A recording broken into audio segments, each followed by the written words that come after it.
Words of introduction, and in particular, the tribute he pays Matias de Oliveira Pinto, whose life and work this concert also commemorates.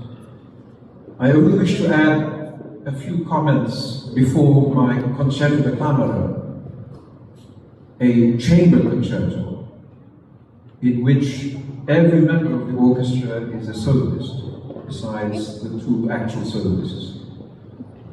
It is a piece that somehow could have come into being equally in Brazil or the Philippines, both countries where many races and cultures have mingled for centuries, with deep ties to Asia, the Asian mainland, in the case of the Philippines, and to Africa, in the case of Brazil. Now, hearing what I'm about to tell you, you will wonder why so much of my musical inspiration for this piece seems to have come from Lithuania, a country generally absent from history books on South America and Southeast Asia. The answer is that the original guitarist's wife was Lithuanian, and the original premiere was planned for Lithuania. But she, a pianist, never played in the work because it has no piano part. And the work was finally premiered in Germany.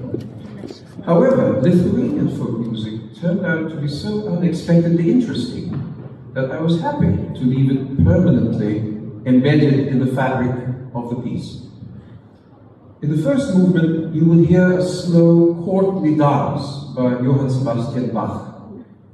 I chose it because Bach wrote it in two versions, for cello and for lute. So it makes a perfect meeting place where a bowed instrument and a plucked instrument, such as cello and guitar, might meet and find that they have something in common to discuss. But you will also hear whispered syllables in the orchestra. At the beginning, they echo an ancient poem about grief and regret, spoken in an extinct Chinese dialect. Later on, they form the nonsense syllables of Lithuanian folk music. In between, you will hear the cello imitate indigenous Brazilian panpipes. And at the end, you will hear an actual Lithuanian folk song, played faster and faster to the point of exhaustion. These different sonorities are like murals in a vast temple, each in its own unique color scheme, but supported by identical massive pillars built on the phrases of Bach's slow dance. In the second movement, the soloists and the whole orchestra are transformed into the drums, cowbells, and hand claps of a Brazilian candomblé ceremony, which has similar West African roots to voodoo.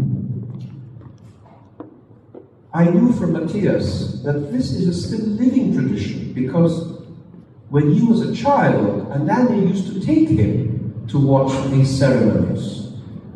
What you might find special about this movement is that while outwardly it has the rigid structure of a Bach concerto, in fact, each part of it has a rhythm associated with a specific candomblé god or goddess.